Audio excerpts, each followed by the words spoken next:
2 has entered the podcast. Welcome back, people, to Player 2 has entered the podcast. I am your co-host, Michael, a.k.a. MC Paperstacks, and with me, as always, is my co-host with the co-most, Derrick, a.k.a. Full Metal Merc, and we're back. Back again with another episode, episode 50. Can you believe it? Episode 50. Believe it! on my Naruto shit, man. I can't, really. It's been... We'll get more into it on the 52nd episode, but that'll be officially a year. Yeah, look forward to that. It'll actually be quite wild next week. We were talking about it earlier, but next week is going to be huge for gaming news. We're going to get into what to expect and when, if you want to follow along. But of course, we'll be recapping. One thing I want to mention about next week's episode, though, before we get into things, episode 51, we're going to be recording a little later. We have a special guest booked. He's actually a speedrunner, and I met him while streaming. I'm actually really excited to have him on because I think speedrunning is a fascinating process that takes real magic, wizardry, if you will. Yes. What some of these people do. Like all the struggling I've done with Returnal, and then I read about speedrunners getting through it in 5 minutes, and it was the most amazing and frustrating thing I've ever heard simultaneously. So right. I'm excited to talk to him and his experiences with the community, his methods, and, what he gets out of it. I've never actually really sat down one-on-one with an actual speedrunner, just watching them on, GDQ or YouTube or whatever. So it's going to be a lot of fun. Anyways, he's free on Sunday. We usually release on Sundays, so we're going to record in the morning. And instead of having the episode ready first thing on Sunday, I will have it ready sometime on Sunday. So now... Whenever on Sunday, now is probably a better time than ever to get subscribed to us. If you're on Spotify, yes, you can subscribe, and yes, you can get notified when new episodes get up. If you're on Facebook, hit that like button. Yeah, hit that. Well, I don't know if you can like us on Spotify, but you can like us and subscribe and hit that bell on YouTube. That's another way to find out. If you're on Facebook, you can like our page, and I'm pretty sure you can get notifications for pages that you like. There's a myriad of ways to get notified. You follow me on Twitter, I'm always posting up our new episode when it goes up on Twitter. Multiple ways, I say. Multiple ways. Yes, hear he, subscribe. Oh, and one more thing I want to mention, I almost forgot. So Rob B hit us up with another question this week, and I want to make sure that we read it on the podcast so we could discuss it real quick. He mentioned a demographic of gamers that are basically being left behind. And that's sports simulation gamers. His first gaming love was actually sports games. That's what got him into it. And I mean, nowadays people are getting into gaming from all different angles. Puzzle gamers, mobile gamers, what have you. So I'm all about it. Even sports games, which I'm not super into, but they can be fun. I really enjoyed NBA Street. I was really into NBA Street and really into NBA Jam. Love Tony Hawk's. That's a sports game. That counts. Tony Hawk's counts. Hot Shots Golf. Oh my God. Mario Golf. Yes, please. Forget about it. Are there any big major sports games that you're into? Not really at the moment. I used to back when EA Sports was big. You remember the EA Sports? That was my shit. Every time that came on, you knew it was about to be a banger. But I used to play NFL and NBA 2K5 all the time. And it was so busted because I would pick Yao Ming and be hitting 3-pointers. I think you're closer to what he likes than I am because he's talking about the sports sim. As the games progress, he says you'd want to play them to get an accurate as possible representation of the real sport.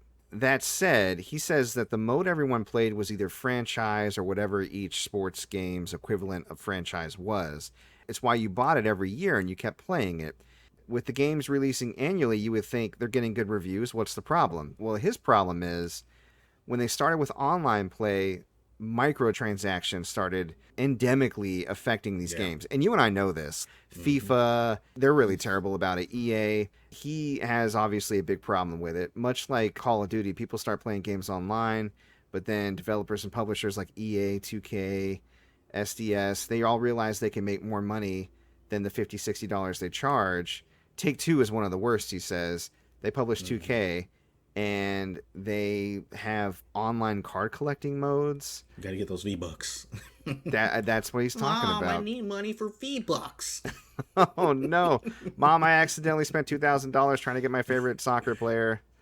Oh, yeah. So figure rent out or whatever, and then they're on the street. Mm-hmm.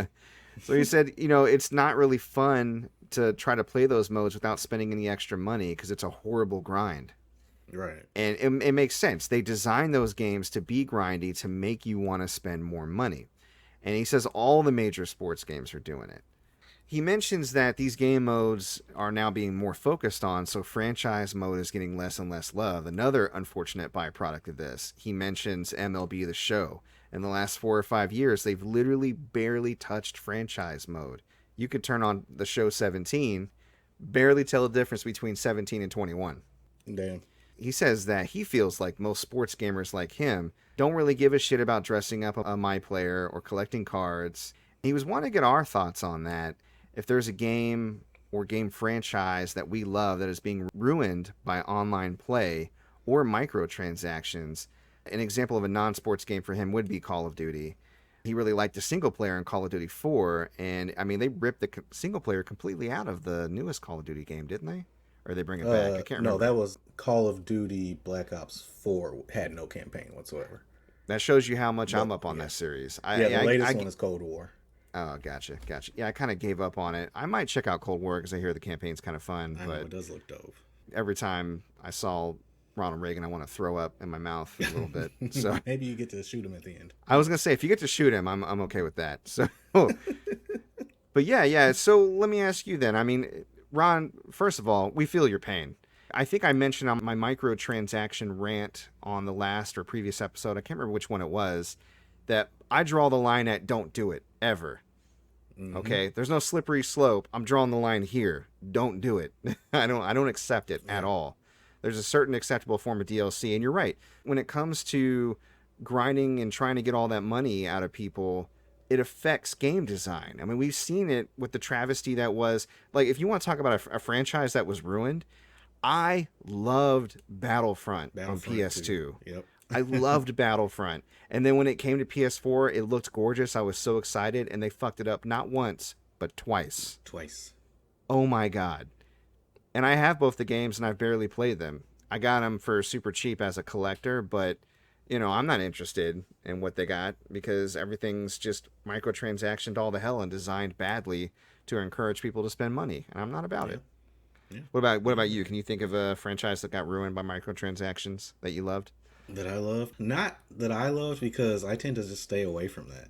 Like anything with microtransactions in it, or even stuff that didn't have it. And Marvel's Avengers. Tell me you wouldn't have been all over. Tell me you wouldn't have been all over Avengers if it wasn't for all the microtransaction crap. The gameplay is not great though. Yeah, but the reason why it's not great is because of microtransactions. It's literally made to be grindy, so you spend money. Yeah, I don't know. I guess we could say Marvel's Avengers because I was really looking forward to that game. There you go, and it got ruined. So bad, yeah. It's not like it would have been bad, because I think Crystal Dynamics made a good game, but then I think they had to carve it out and adjust it.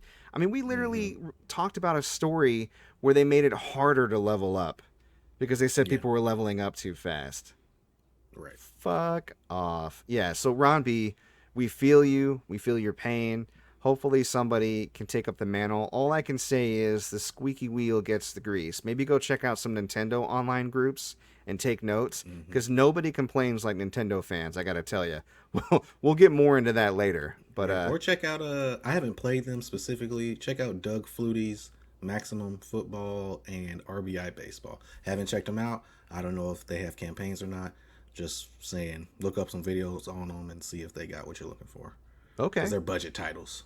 Okay. Yeah, and I know that maybe it might not scratch that itch completely, because obviously you want it to be as sim as possible, which means having the license, which means being able to do the franchise mode. But, maybe it's time to start voting with your wallets, guys. I mean, I know you love sports sims, but enough is enough, right? Maybe just we got to take a few years off from buying these games and get that sports feel somewhere else. So let us know what you decide to do. And if anybody else has any opinions, of course, we'd love to hear them. We are always happy to read listener questions on the show. Speaking of the show, I want to get on and kind of catch up with you this week. So, Derrick, let me ask you, man, how was your week?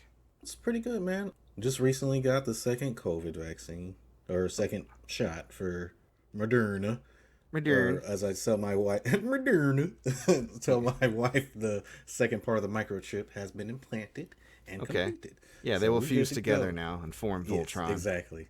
Nanomachines. It's ridiculous. Nanomachines. So I was telling you earlier, man, that second shot kicked my ass. I was like super fatigued, sore all over. My lower back is like shot.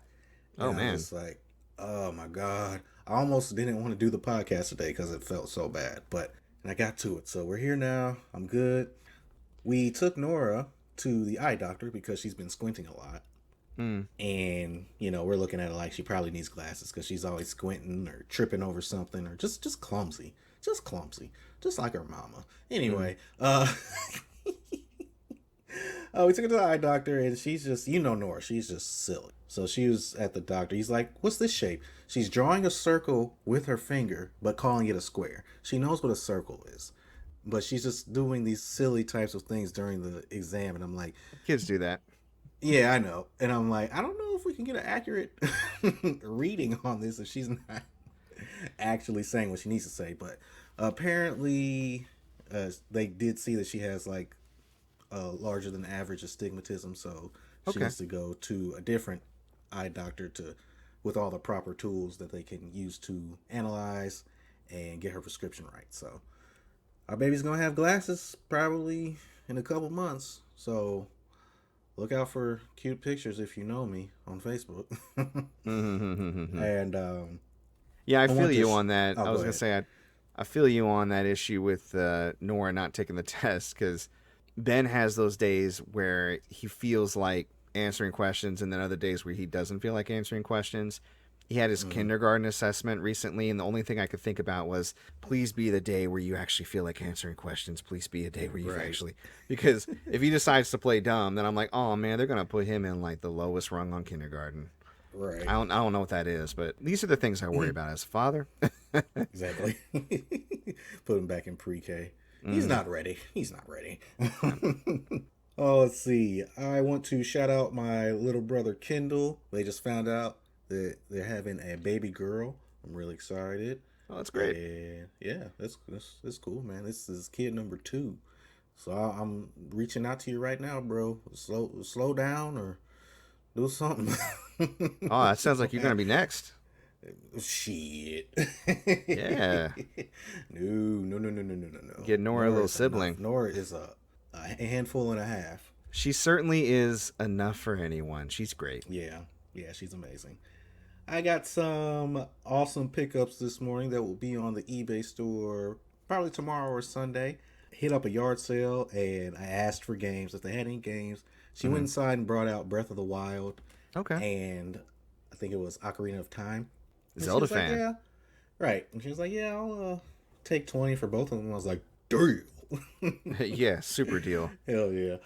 I might even start trying to play through it again. Because Breath of the Wild? I started it. Yeah, I started it. I played like 10 hours of it. And I just stopped. I don't know why. Breath of the Wild has the most unique rhythm that I can't really match to another game. On the surface, if you explain it, it feels like there's not a whole lot to do. Because Link doesn't really level up traditionally. You get, spirit orbs from the shrines that you can either add to your stamina or your health. And of course, as you progress to harder areas of the game, the equipment you find is tougher. And you can also upgrade the defense of your armor that you wear. So that's about it, right? And then, of course, you have your 4 major divine beasts. Those are like the large dungeons. And then you have Hyrule Castle and then Ganon.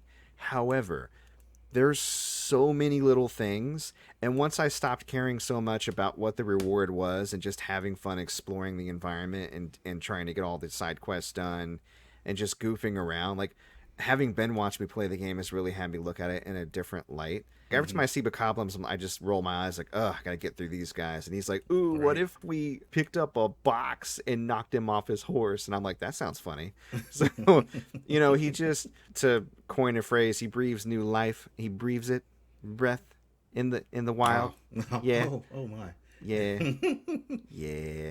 But I mean, no, it's been a lot of fun. So Breath of the Wild, it's one of those games I can't get enough of, and even though I've officially quote unquote beat it a few times, when Ben asked me to start a new file because we've done everything there is to do, I'm down. I'm always like, let's go play more Breath of the Wild. And then when he ends up having to go to bed or he's done watching me, I feel bad. I'm like, oh, I don't want to stop playing.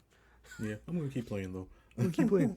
Let's see. I also picked up some DS games. Ragnarok DS. It's basically a full-on JRPG pickup today. I don't know what it was. I guess one person just traded in a bunch of stuff. Chrono Trigger, another copy of Chrono Trigger on DS. Final Fantasy: The Four Heroes of Light. On PSP, we got Dungeons and Dragons Tactics, Final Fantasy, Final Fantasy II, The City of Final Fantasy, Jeanne d'Arc. Oh, that one's rare. Exactly. I know. And I was like, what?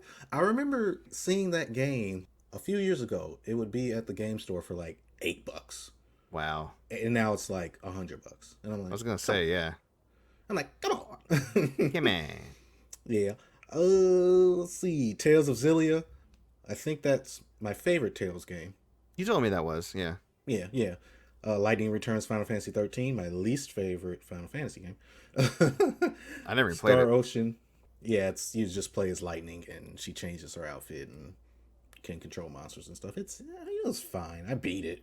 It sounds fun. Yeah, I never even touched it. I wanted to play the second one and I never got around to doing that either. Ugh. Mm-hmm. Yeah, the 13 trilogy it's not bad. It's weird. It's just weird. If you're gonna make a trilogy out of a Final Fantasy game, you gotta pick a stronger Final Fantasy game because 13 was all over the place. Yeah, it's not the type of game that makes me like, I want to go back to that world. I really don't. Right. I don't even think they need to do sequels to Final Fantasy games anymore. No, I'm down with that. Listen, the 10-2 really kind of gave me catharsis with 10. Because 10 was a great ending and it was very tragic, and I get that. But 10-2 just gave me that happy ending I wanted. Right. And I honestly, it would be interesting to go back to the worlds of some of the games. Like think about Final Fantasy VII. Mm-hmm. It didn't get a sequel, but it got so many spin-offs and remakes, and a lot of them are pretty decent. So yeah, and Square Enix, don't you announce Final Fantasy X-3 out of nowhere, because I would give you all of my money. I would definitely play. Or I think we were talking about before, fucking prequel, bro. I'm talking Final Fantasy: The First Pilgrimage. TM. Oh yeah, that's a pretty good subtitle. So TM. Hell yeah. You can't name it The First Pilgrimage unless you give me money, Square, because I said it first.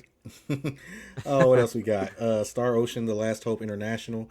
Okay. Star Ocean 4. I played that when it was on 360, and I got to the very end of the game and I just stopped. I was enjoying it. I did the same thing with Until the End of Time on PlayStation 2. I got all the way to the end of the game and I just stopped playing. I just saved it and I never put it back in. Right? What is it with Star Ocean? I don't know, man. Maybe it's because it's so long. It looked great. How much game? How many hours did you put into it? Be honest. Probably like 40. I put in like maybe 60. So I think I just got tired and I was like, you know what? I don't care about the ending anymore. I'm done. Yeah. Infinite Undiscovery was like that. I got all the way halfway. Oh my God. I got halfway through Infinite Undiscovery, but then I did go back and actually beat it, and I really loved it. But that's good, because it was a false start originally. A couple hours of that game, and I was when they first showed the trailers for it, I was like, "Oh, this looks amazing! Infinite possibilities. Oh, there's a moon with chains on it. Oh my God! Yeah, more. That's fantasy as fuck. Forget the name. The name has nothing to do with anything. It's the dumbest name ever. Right. It's just a classic JRPG. But I love how like something happens that kind of sours the main character's spirit, and he becomes all edgelordy in the middle of the game. So it's like Star Ocean, and that's an action RPG, and you yell out the names like.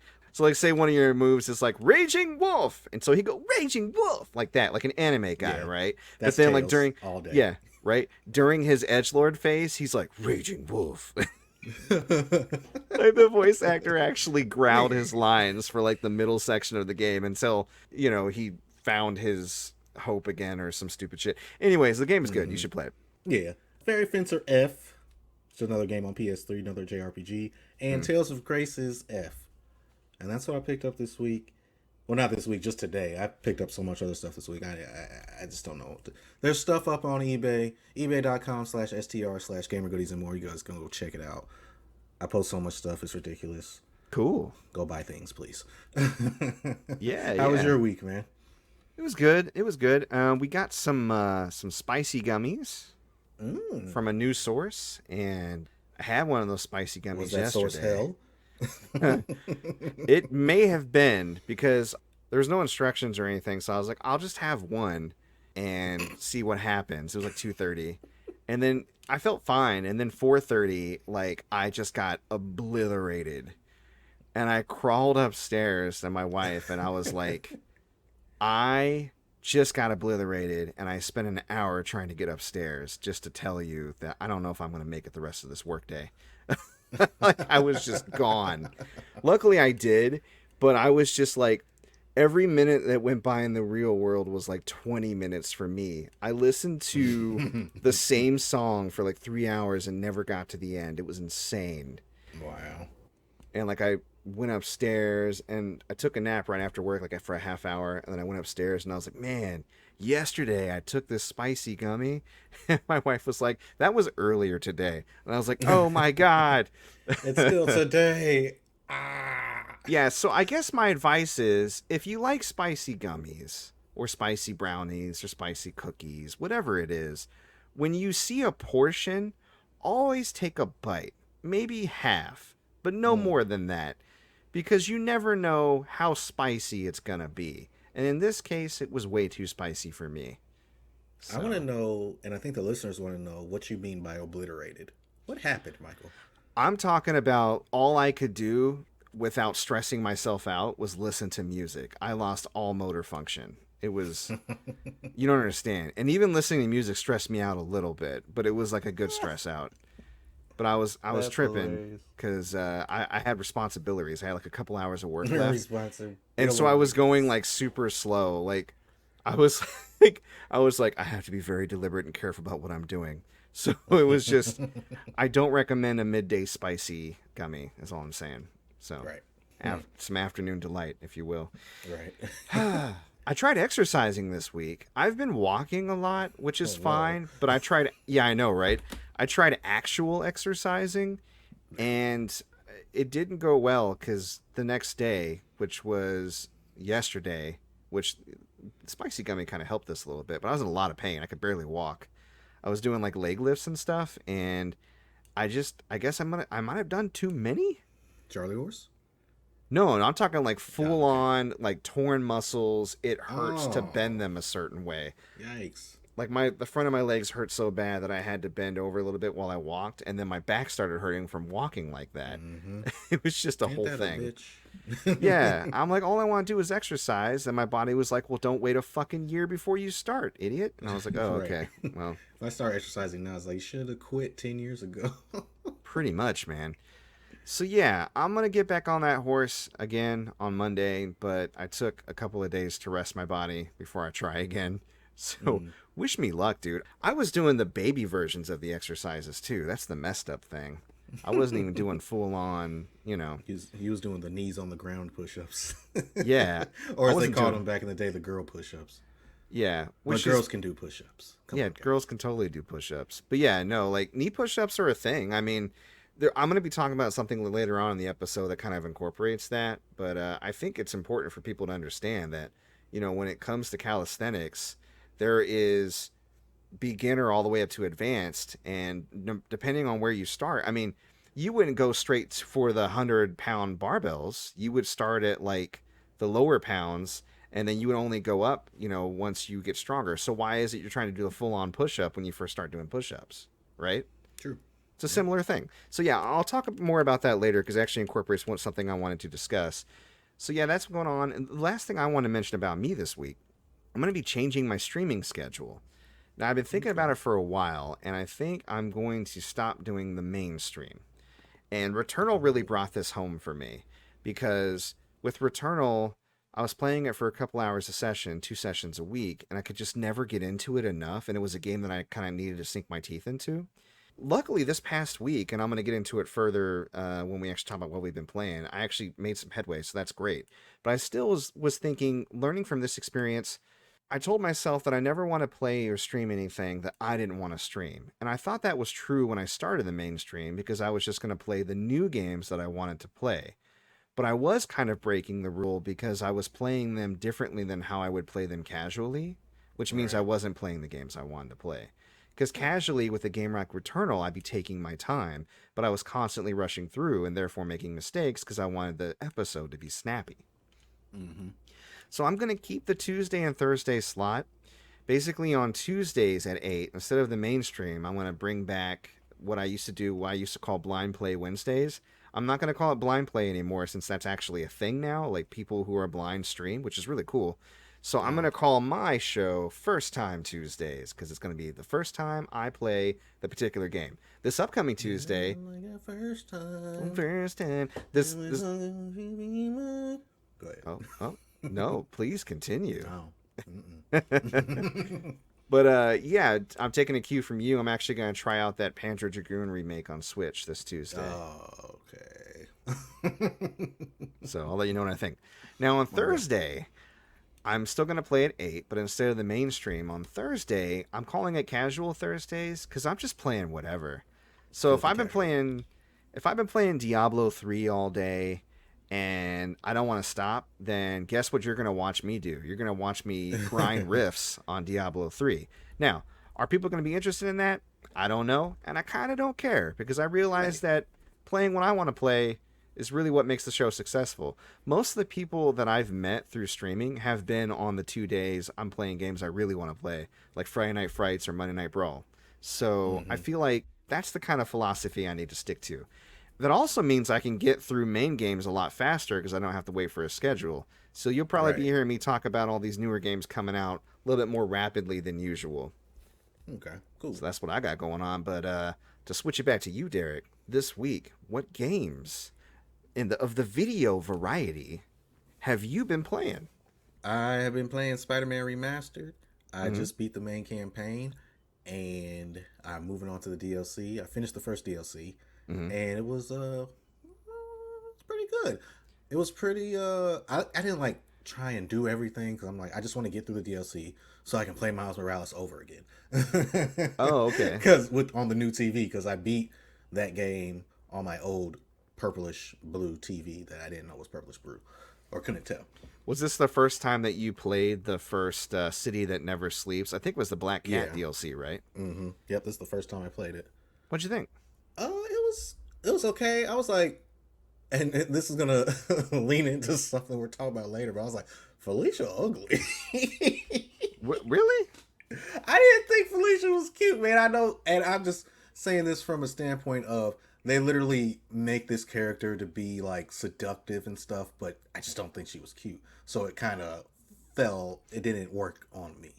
I was like, oh, Felicia, you over here being nasty. Well, maybe she's really good at giving back rubs. I don't know. I thought she was cute. I don't know. I'll put it like this. Especially since they changed Peter's face to look much younger. She looks like she's damn near 50 to me. Oh, I didn't even think about that. Yeah. I try to ignore his face. Maybe if Peter... I'm used to it now since I beat the whole game. Like, with the new face. So now I can go into Spider-Man 2. So we should change her name from, like, Black Cat to Black Cougar. Black Cougar, exactly. Because she looks like a fucking cougar. Hey, man, I'm into older ladies. I don't know what it is. Maybe it's because I'm approaching 40, but 40-year-old and 50-year-old women are hot, dude. Yeah. Like, seriously, I'm into it. Spicy gummies, man. Super They'll spicy gummies.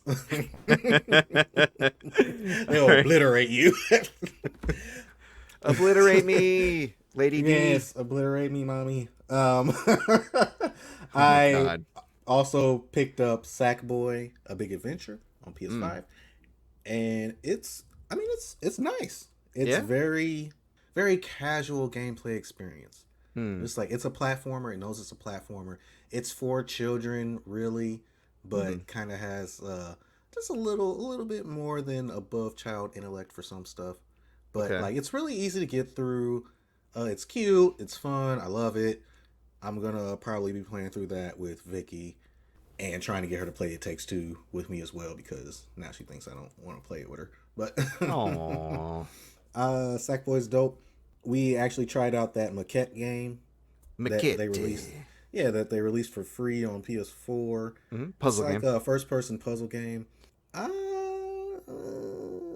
I'm not very good at puzzle games. I don't know. Like I said, when I tried to play The Witness, I stopped at like 10 puzzles in because I was like, ooh, I can't figure this out. So Maquette got dropped real fast, but that's okay. It was for some reason Vicky was walking around and was scared, like something was gonna pop out. I'm like, babe, nothing's gonna pop out. You're in the middle of a garden, a beautifully lit garden. Yeah, I was gonna say that game was so chill. It was like Right. it The was like music was directed by chill. Wes Anderson. I kept expecting to like run into Bill Murray. But yeah, I played that, and I also tried out the Virtua Fighter 5 Ultimate Showdown remaster for PS5. And ugh. Listen, Virtua Fighter is one of the OGs in the fighting game community. We know that. But Virtua Fighter is probably my least favorite fighting game of all time. The combat is really slow. They redid it in the Rio Gato engine, like the Yakuza engine, Sure. and like the faces are different, and they just look like more like Yakuza characters. Some of them just look weird. It's weird. And I played arcade mode with, I forget what her name is. This is the black chick with the white hair, but she did not look like she was a black. Like she looked like she was originally white, and they just put light brown skin on her. Oh And that's how they made no. her I used to character. love Yeah, her. that- She got them thighs, bro. Yeah, and I'll have to She's go cute. back and look. You'll have to go back and look at the original game and see how she looked. But some of these people's faces are off. I don't remember her Which looking like a also- white chick that was colored brown. I don't. I remember like they literally gave you the measurements of her thighs, and I thought that was Oh my weird. I God. was like 44. Woo! Right? Woo, baby. And I Okay, was playing now. it in front of Vicky, and like they got the jiggle physics in that game too. Of she's course like, look at they them do. titties bouncing. I was like, yeah. Well, yeah, well, you should play Soul Bouncing all Calibur. Taki is ridiculous with that. Hell, you should play Dead or Alive. Oh yeah, that's true. Dead or Alive is the OG of jiggle physics. Baby. Yeah. Extreme Beach Volleyball, Yep. or just the regular fighting games. Yep. And the last game I played was with you. And it was Yeah, It Takes Two. We finally Yeah, finished It it. Takes In Two. 2 separate sessions. We finished It Takes Two. How long do you think we spent total playing that game? Probably like 10 hours, maybe? Yeah, I think about 10 hours. That's But good. it was really good. I would say on a gameplay level, I give it a 10. It never got boring. They kept switching up the game mechanics. Just when one mechanic was starting to overstay its welcome, they switched up to another one. And you were talking about like how hard it probably was for the developers to program all these different mechanics into the game instead of just sticking to one mechanic for the whole game. Yeah, because yeah. it's like every single time, sometimes multiple times per chapter, but definitely every single chapter, you were doing something completely different and you were interacting with the world in a different way. There was that chapter where I was a hammer and you were throwing nails. There was the chapter where you could turn yourself into a potato. Like, I was squirting water, hacking things with a sickle. You were whipping things with the plant hair. There was a chapter where I could walk on walls. You could get big or small. We were riding different vehicles, driving different vehicles, land, sea, and air. All of the different mini games had to be programmed, and they were all fully implemented. I mean, so like I can respect that a monumental amount of work and love and care went into that game. And I agree with you. I don't scale on 10 because I think it's just too big, but I scale on 5, and that game gets a 5 out of 5 because it's amazing. Is the story the best ever? No, but it's serviceable, and I think it's heartfelt. I think that, honestly, with some of the narrative that we've seen in recent years, especially when you call back to a game like, say, God of War or The Last of Us Part 2, it definitely could have been a lot deeper and more thought-provoking, but it was cute for what it was. And honestly, it blew my expectations out of the water when it came to gameplay so much that the story could have been non-existent. I'd still think it'd be a perfect co-op game. So, Right. and it's got a So lot of Ron replay B. value. Yeah. Yeah, Ron B. If you didn't pick it up already, it's a glowing recommendation from us here at Player 2. Yeah. So For everybody. Everybody Yeah. should play this game for sure. Yeah. So cool. Well, I'll get into what I've been playing this week. I'm still going through Final Fight Streetwise and moving through at a decent clip, even though the difficulty has kicked up. I'm now fighting former bosses, but they're all hopped up on that glow, baby. Their eyes glow. Shit. Trying to save Cody, he's hopped up on that glow. The Is this city's like a burning drug? down. Yeah, it's like this crazy drug that like it makes you stronger or fight better, but everybody's on it for some reason. I don't understand it. Everybody Like, but your ass. is everybody an MMA fighter? Yeah, so like the whole town of Metro City is going crazy. Everybody's hopped up on glow, and right now I'm fighting alongside this guy named Too Ill who supplies me guns, and we're trying to get ourselves and my girlfriend Vanessa like out of the city. So that's kind of where I'm at right now, but it's crazy. And it's going to culminate in me having to fight the main bad guy. He's a priest. His 4 horsemen of the apocalypse, basically just former bosses all hopped up on glow. So it's good stuff. I love it. It's so stupid. After Final Fight Streetwise, I think I'm going to be playing Urban Reign. Oh my god, I love that game. Isn't it good? The game is so fun. I want to play that. I want to play God Hand. I got some plans. Dude, you have to play it. Like, we have to play. Have you played Urban Reign? No. I think Okay, I may have touched it right when I first got it, like 10 years ago, but I didn't really go back to it, and that's why I'm excited to try it out again. Oh my god, yeah, you gotta play it. You gotta play it with me, because the co-op, I don't know if it's co-op or if it's just like you can do 2v2 versus the computer, but like there are like tag team moves you can do, and you can tell that people that worked on Tekken worked on this game, because a lot of the fighting moves look like Tekken moves, and Paul and martial law are in the game as well. Well, you're gonna have to come over. You know that, right? 'Cause Oh it's on yeah, well, PS2. hey, we gonna be over there in 2 weeks, man. Yeah. Okay. Well, maybe I'll hold off. Do you think you could pop by on a Monday and be on the show with me? Yeah, if just look it up and see if the campaign is 2-player. Okay. I don't remember. The campaign. I'll look into it. There's no point. But yeah, you're welcome over any Monday night you want to hang out, because most of the brawlers I play are multiplayer. So, but yeah, we'll see if we can coordinate that. That'd be a lot of fun. Yes. All right, so after that, played a lot of Diablo 3 still this week, obsessed with it. I got a monk and a paladin, and paladin is no joke in that game. Holy crap. You can summon hammers that just spin around you and hit everything for damage. It's crazy. And I'm just grinding right now for Paragon levels and trying to see like how high I can go on the difficulty. So far, I've been able to survive doing Nephilim Rifts on like Torment level 9. But it goes all the way up to like in the 20s, so I still got a ways to go. But you gotta figure, I go from like normal to master to expert to torment 1 through 9. Like, that's a lot of difficulty levels. So Right. that game is silly. And it's got me really excited for the remake of Diablo 2. I know that it's supposed to come out sometime this year. I haven't seen a whole lot of news on it, but now I'm kind of side-eyeing it, especially after what Big Nakruma said about how good it was compared to Diablo 3. So, Oh yeah. yeah, I got some time in with Tetris 99, and people in the grouping that I always get put into are really good, so I always finish like 71 out of 99, but at one time I got like a 24 out of 99. That wasn't bad. Ooh, okay. I get my ass kicked in that game all the time. I just love Tetris so much, though, so I don't mind it too much. Yeah. And I'm all the way through chapters 1 and 2 of Captain Toad. I'm on the chapter 3 of Captain Toad. So first, you're Captain Toad, and Toadette gets kidnapped by the bird. And then you're Toadette, because Captain Toad gets kidnapped by the bird. And then you're Captain Toad again, because Toadette gets kidnapped by the bird again. Oh my god. And they really ramp the difficulty up on the third chapter. So this is definitely like that post-game where they stop being Nintendo and they start kicking your ass. Like, Right. Kirby does that a lot too. Like when you finish the main campaign in a Kirby game and then you go play the extra stuff, it always gets really hard. So it looks like they're following a similar formula here. Still having a lot of fun with it. I played Resident Evil Village.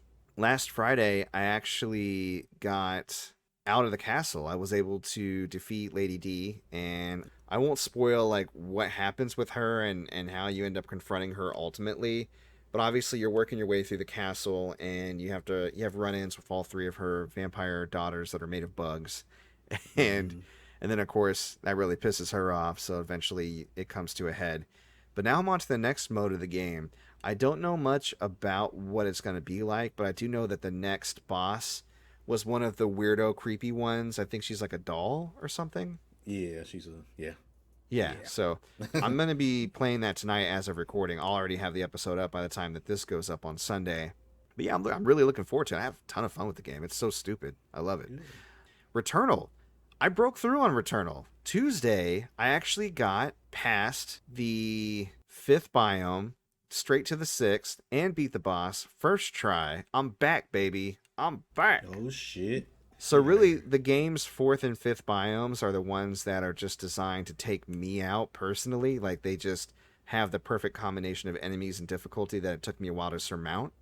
But now that I have, and once you get past that set of biomes, you get this device in your ship that allows you to switch back and forth between the first set and the second set. And I guess I'm supposed to be going after these tablets that like make this like sun emblem. And I got them all today, actually, right before I started recording. And I ended up beating the first biome set again, and I got kind of returned. So I'm thinking that when I beat the second biome set, I'll get the true ending. So that's actually pretty exciting. And this past Thursday, I just went ahead and made that my last episode, and everybody kind of knew about it. Like, I called it on the stream. So no more mainstream or Returnal moving forward on the stream. But I've been continuing to play it this week even after that, and I've gotten to the point where I think I'm about to get the special extra ending or whatever, so I'm excited to check that out. So, yeah, good stuff. Good stuff. Awesome. Yep. So that's it for me as far as games we played. Now, listeners, if you're noticing a slight difference in the recording, I don't know if there will be or not, while I was talking about Returnal, the power went out at my house. It just dropped. And unlike Derrick, I do not do this on a laptop. I do it on a desktop. It is plugged into the wall. Everything went dark. My entire... It's not even raining. I'm so mad. Why did my electricity just go out and for no reason? Yeah. Sucks. I got to get myself a generator, I swear. They cut the power out here way more often than I would like. But luckily, I do backup recordings. Podcasters, regardless of what you use on your recording device, use another backup and make sure it saves constantly. So luckily, the first, what was it? I don't know, 40 minutes of us talking was saved, because that would have been a nightmare. Yeah, it would have been like, yeah, and Nora needs glasses, and trying to cut 40 minutes down to 15. Yeah, I did lose all my notes, so hopefully I don't miss any stories that I was going to talk about, but I think I found everything that I wanted to talk about, I hope. I feel like I may have missed something, but that's okay. There's going to be plenty of news to talk about next week, so we'll get into it. Speaking of gaming news, though, it's time for gaming news, so Derrick, lay it on me, man. What's the news this week that people need to know about? All right, so big news for God of War fans. Apparently it's been delayed to 2022. I saw that. Yeah, and it will also... How you feeling about that? I mean, I'm fine with it. I really wanted to play it this year. Don't get me wrong. But I'm fine with it if it means we get a better game. But it's also been revealed that God of War Ragnarok will be coming to PS4 as well. And this has some gamers a little upset. I personally don't understand why. I get it. From a business standpoint, you got millions upon millions of PS4s out there. You don't want to miss out on that money. People are barely getting their hands on PS5s, so it makes sense to put it on PS4. What people are worried about is that the PS4 version will somehow hold the PS5 version back, and I don't think that's how that works. No. As far as game development goes. So people are just being real stupid, whiny babies. I'm just like, guys, just... When you get it and it comes out on PS5 and you're going to be playing it, you're going to be like, fuck, this is awesome. And then you're going to look at PS4 gameplay and you're going to be like, oh, I'm glad I bought it on PS5. I'm glad I bought my PS5 so I can play this game in a better state. You know what I mean? Yeah, I mean, I don't know. I don't really follow the logic either, to be honest, as far as thinking that the PS5 is going to somehow be worse. I guess if they think, depending on having to pair what's possible on a PS4 what's on a PS5. But here's the thing, guys, the leap in generation was not that great when it comes to what you can fit on a disc and the amount of game. In fact, I feel like we can make a game as long or as short as we want at this point. We have the technology and the manpower, right? So really the real difference between the PS4 and the PS5, which should not be affected by developing both, is just loading times and graphics. Like it's gonna be cleaner, it's gonna have a better frame rate, it's gonna load faster, it's gonna look nicer, it's gonna pick up on that 4K TV I'm sure all the people complaining about this have. You know what I mean? Like, it's gonna be fine. Yeah, and I can just looking at Spider-Man Remastered, replaying through that was like a completely different game. Right. Like, and it was Spider-Man so on smooth. PS4 is nothing to sneeze at. Right. Spider-Man on PS4 is fucking amazing, but PS5 is like blows it out the water. It does. It really so does. smooth. You're right. The only thing I hate is Peter Parker's face. Why Yeah.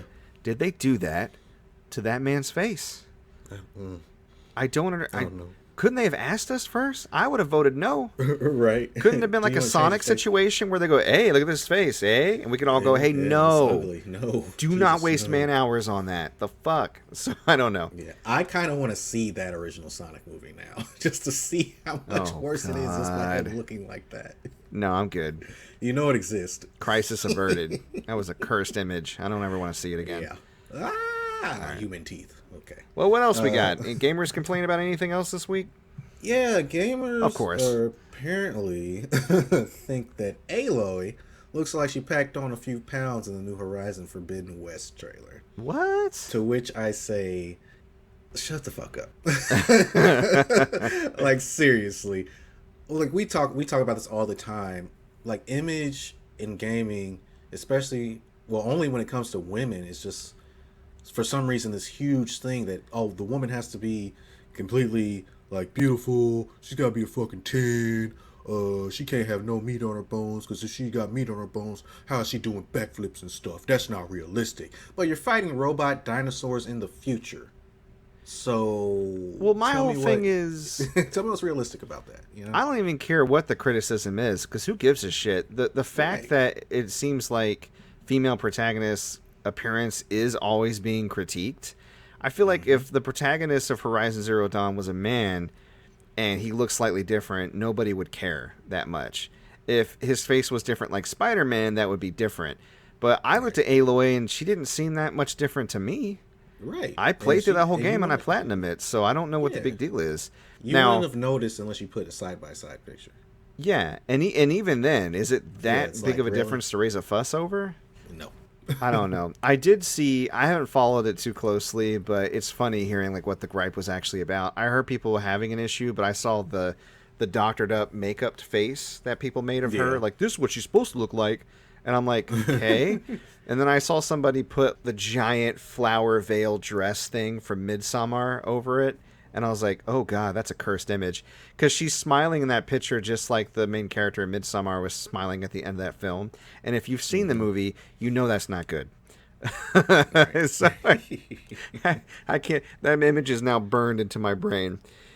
But yeah, I mean, I don't know. Sometimes gamers, TM, we argue about the stupidest things. And I mean, I actually have some news on that later. But you got anything else? Anything cool happened this week? Yeah. So we may have gotten a release date leaked for Shin Megami Tensei 5, which me and you have been waiting on ever so patiently. Oh yeah. But it looks like, if the sources are to be believed, it'll be dropping on November 11th, 2021. And we also got some more information on the game. I'll read this from an article that IGN posted. Okay. According to Persona Central's translation, the main character will be a high school student, who enters, they put high school student in quotes, who enters a deserted world called Da'ath, where they fuse with a mysterious man and become a Naobino, which is described as a forbidden being. The player will reportedly face off against over 200 demons, with several new monster designs by Masayuki Doi, who was the character designer for Shin Megami Tensei 4. Elsewhere in the translation, it is mentioned that the end of the game can diverge in many ways, and that players can advance by growing the power of Naobino, and sometimes utilizing the power of the demons themselves. A limited edition is also mentioned, called the Forbidden Naobino Box, which may include an item resembling the hero Naobino. I don't know if it's Naobino or Naobino, but it's the great Naobino. Right. It's the Naobino. king of Clash. Or Crash. It's Babe Ruth. Anyways. Hell yeah. But if you are a collector, you're gonna want to have your hands on that mouse when that limited edition drops for pre-order, because that shit is gonna skyrocket. Think so? Anything. If you notice, with the success of Persona 5, like anything related to Persona, Shin Megami Tensei, like Nocturne HD just came out.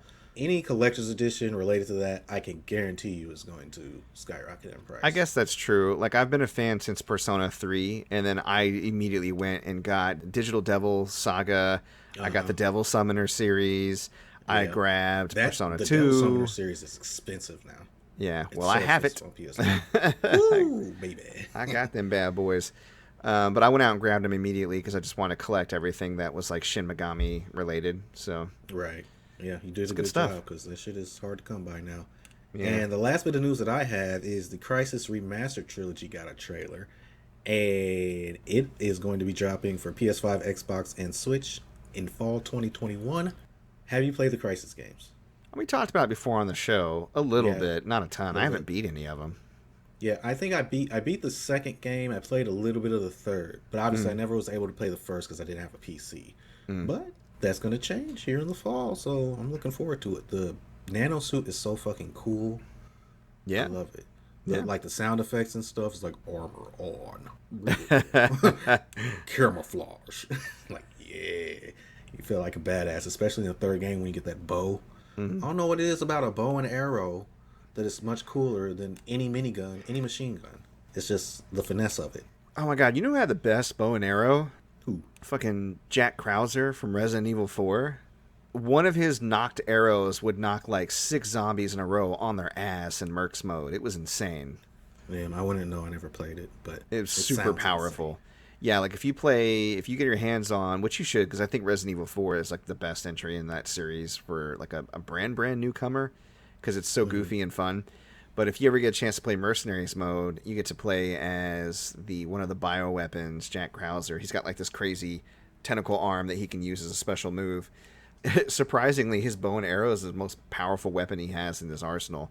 And I think it has more knockback. I think it has like shotgun level knockback, I feel like. Wow. So it's dumb.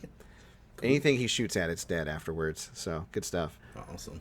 All right. Well, speaking of gamers being gamers, TM, we talked last week about rumors of the Switch Pro being all but confirmed, and we're probably going to hear about it this month. And I still firmly believe that, but I think it's funny.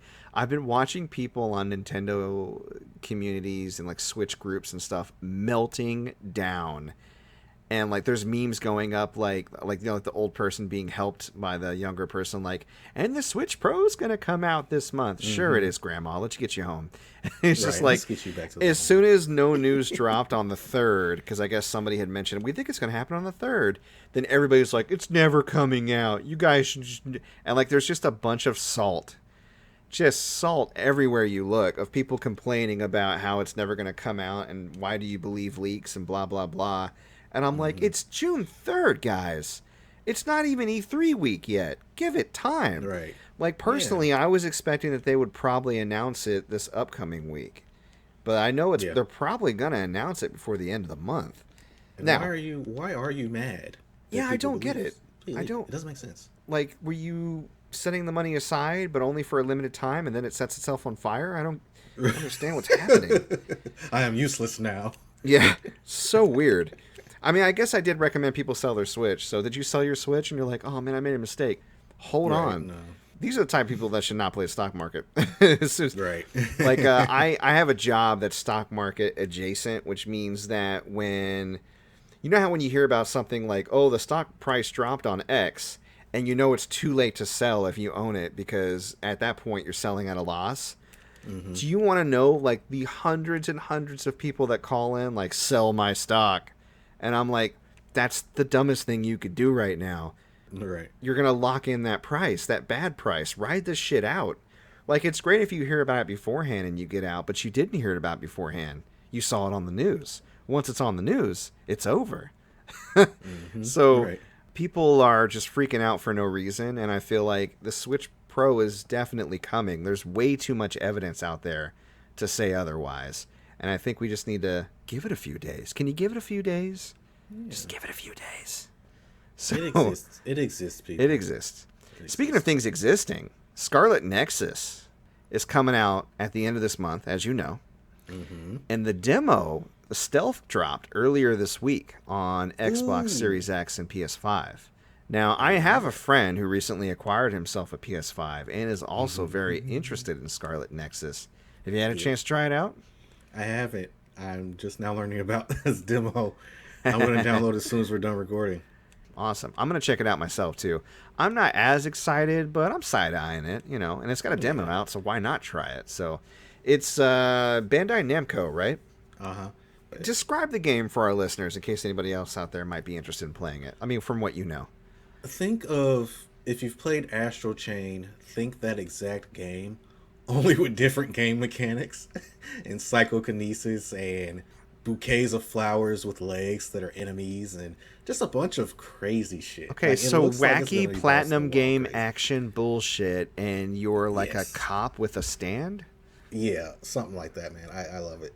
Okay. I love it. Interesting. I'll check it out. I hope it's good. I played the demo and it's bad. I'm gonna be sad. Yeah, I love Japanese nonsense. I'll definitely check it out.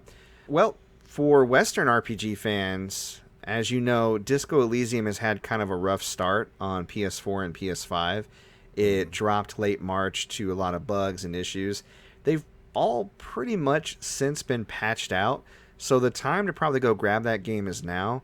On the digital storefront, it's 30% off right now, so you can get Disco Elysium for around like $28, something like that. Mm-hmm. Yeah. And I would recommend it. I've already picked up a copy. I'm probably going to try it out this week. I also grabbed, because it's on sale on Amazon right now for like $25, Judgment for PS5. Judgment. Yeah, because the sequel's coming out. Yeah, I figured I'd play Judgment. Check it out. And it's one of those few Yakuza-style games that actually has English voice acting, which is neat. Yeah, I want to... Oh, God. Like, I have so many Yakuza games to get through before I can get back to that. Well, it's not really in the storyline. You can jump to it if you want. I know, but I'm going to be upset if I see a character in Judgment that, like, was supposed to die in, like, a Yakuza game or something, and then I'm just like, fuck. And now I know that this character's... Like, I have no idea if they cross paths at all. But the fact that they're in the same universe, I have to assume that they do a little bit. At least a little bit. I doubt you have much to worry about, but I bet it's something you can Google if you're really super concerned. True. I don't know. I don't really know much about the Yakuza series. I've dipped my toe in a few of the entries. I think I played a little bit of 3 and 4. Some of that, like, zombie spinoff. Whatever. Mm-hmm. You know? It is what it is. That game jumped up in price, too. Jesus. Yeah, I know. I got that game for super cheap. I got like $2 or something dumb.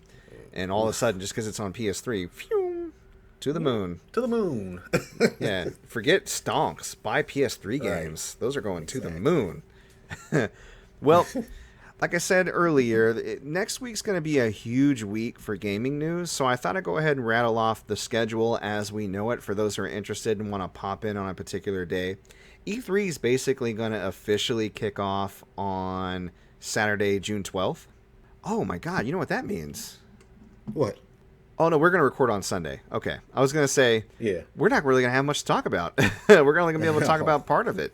But yeah, the E3 is going to go throughout kind of the beginning of the weekend and then throughout the week. So we're going to have 2 weeks of like tons of news. Oh, my goodness. Nice. I didn't even think about that till just now. Sweet, sweet newsy bits. It's going to be crazy. All right. So anyway, Saturday, June 12th, they're going to kick it off at 1 p.m. Eastern. And Ubisoft and Gearbox are set to hold press conferences that day. Gearbox doesn't have a set schedule, but I know that Ubisoft Forward is going to start at 3 p.m. Eastern. So for fans who are looking forward to For Honor, Watch Dogs Legion, The Crew 2, stuff like that will probably show up. Okay. Now, Sunday, June 13th, you can probably expect presentations from Microsoft, Square Enix, Warner Brothers, and 24 Entertainment. And the PC Gaming Show and Future Games Show, I think, also stream on Sunday. The release Xbox... date for Final Fantasy 16? I'm sorry? That's a release date for Final Fantasy 16? That could be one of the things that are working out. I know Square Enix is going to do their presentation on Sunday at 3:15 p.m. Eastern. They're going to be probably talking about Babylon's Fall, Life is Strange, more details maybe on Black Panther for the expansion for Marvel's Avengers. Oh, yeah, I forgot about that. And, I mean, hopefully it'd be nice if Final Fantasy showed up. Maybe they'll talk about Final Fantasy Origins, that game that we saw that was rumored. Who knows? Yeah. Xbox and Bethesda will be on before them. We talked about their schedule last week. Again, that's June 13th, 1 p.m. Eastern. The showcase for Xbox and Bethesda will be on all the regular channels that you can watch, so you can see them stream on Twitch, YouTube, whatever. Most of these things will, so shouldn't be too hard to find. Elder Scrolls 6 confirmed Xbox Series X exclusive. Right. That would be so fucked up. Right.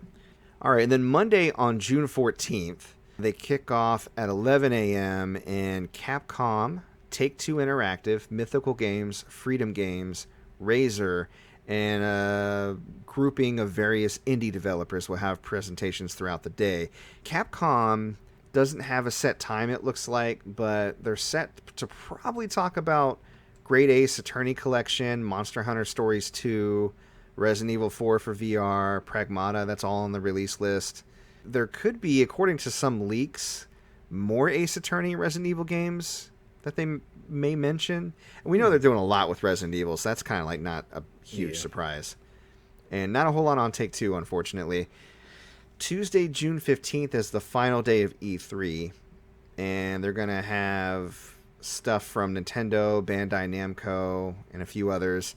Nintendo Direct's going to happen, I think, on Tuesday, June 15th, if I recall correctly. And I'm trying to remember exactly what time. I think it's going to be at noon.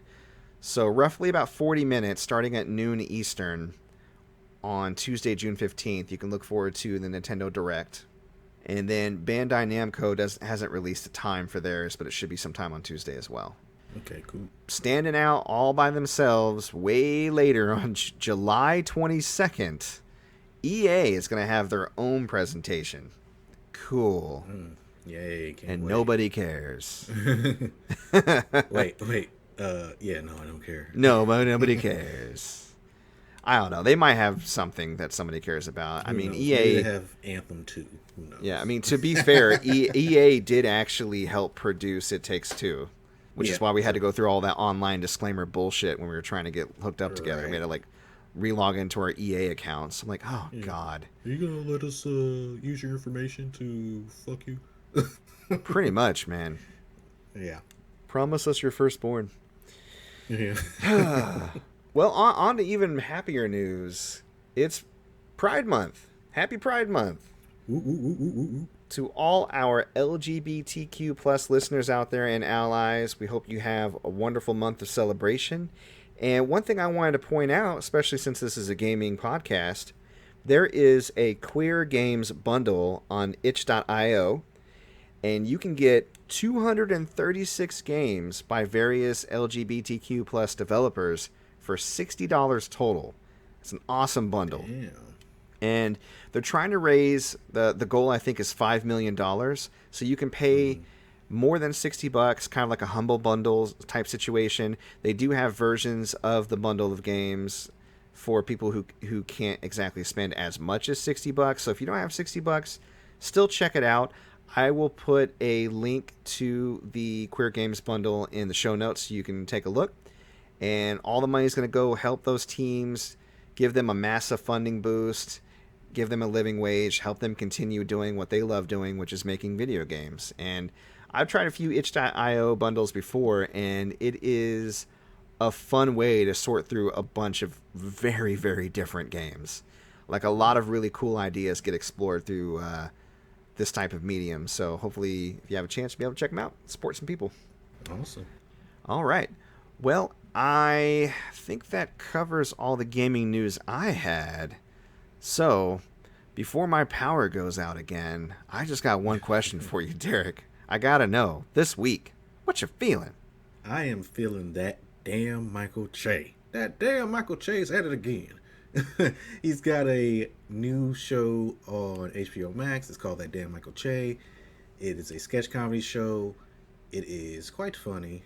Like, I was just thinking about some of the jokes that they put in there, man.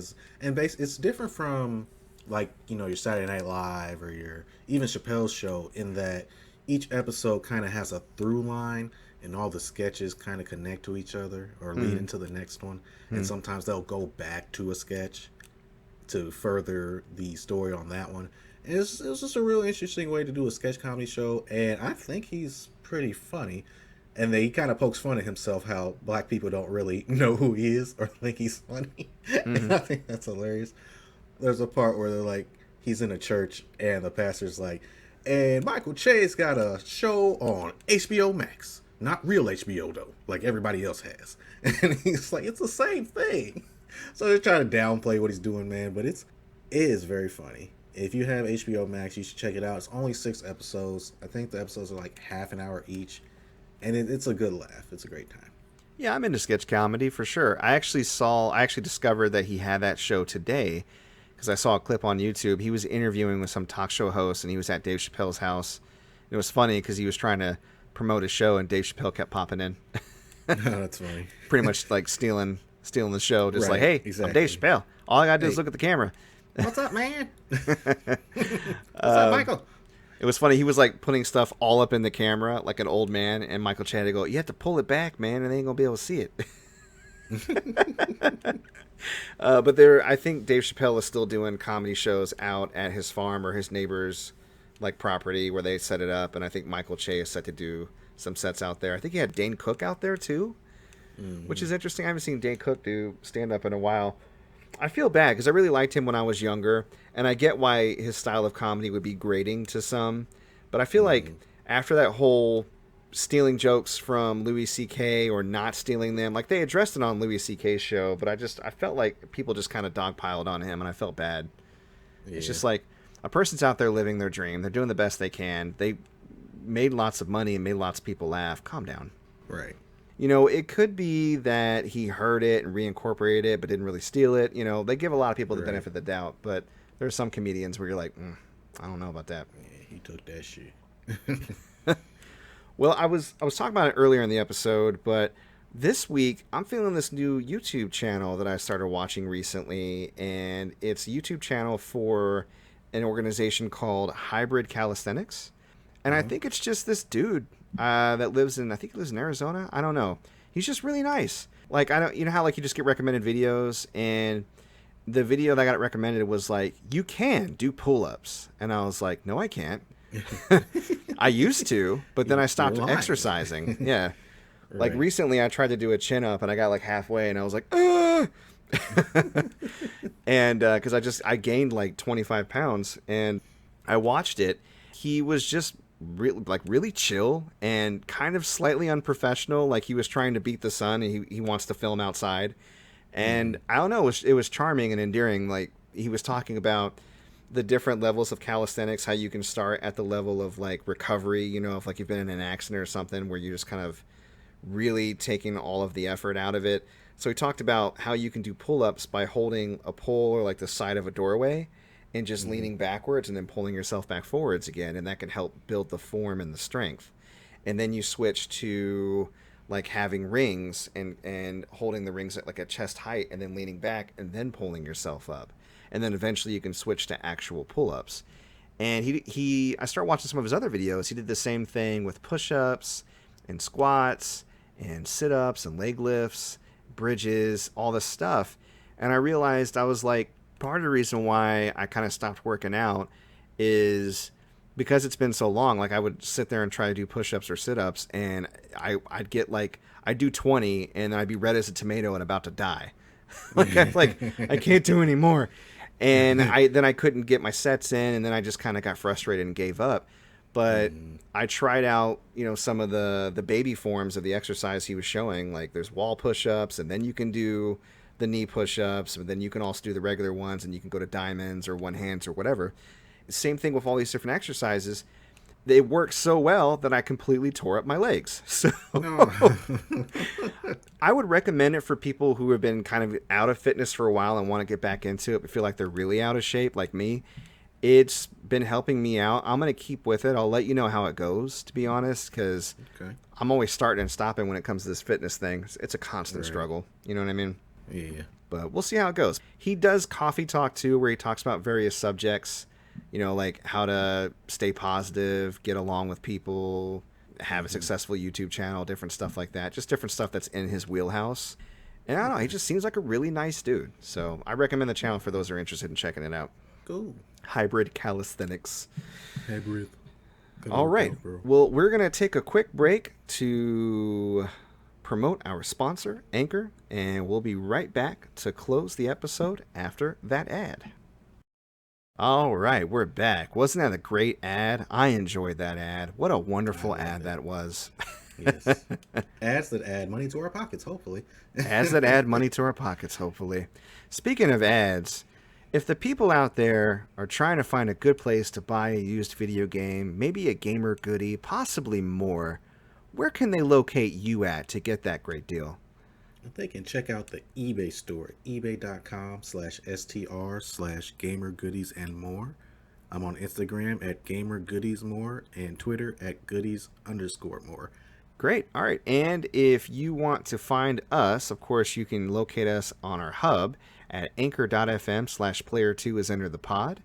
You can also listen to us wherever podcasts are available. That includes Breaker, Google Podcasts, Overcast, Pocket Cast, Radio Public, Apple Podcast, and Spotify. We also are on Facebook at facebook.com/player2 is enter the pod, and on YouTube on a channel called Player2 is enter the podcast.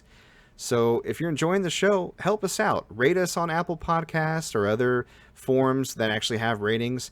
Share us around with friends who might enjoy hearing about gaming news and would enjoy listening to a podcast that interacts with its listeners, because we definitely do that. And if you want to follow me, I'm on Twitter personally at Mike Peterson AL. I Twitch stream Mondays, Tuesdays, Thursdays, and Fridays at twitch.tv/MCPaperstacks.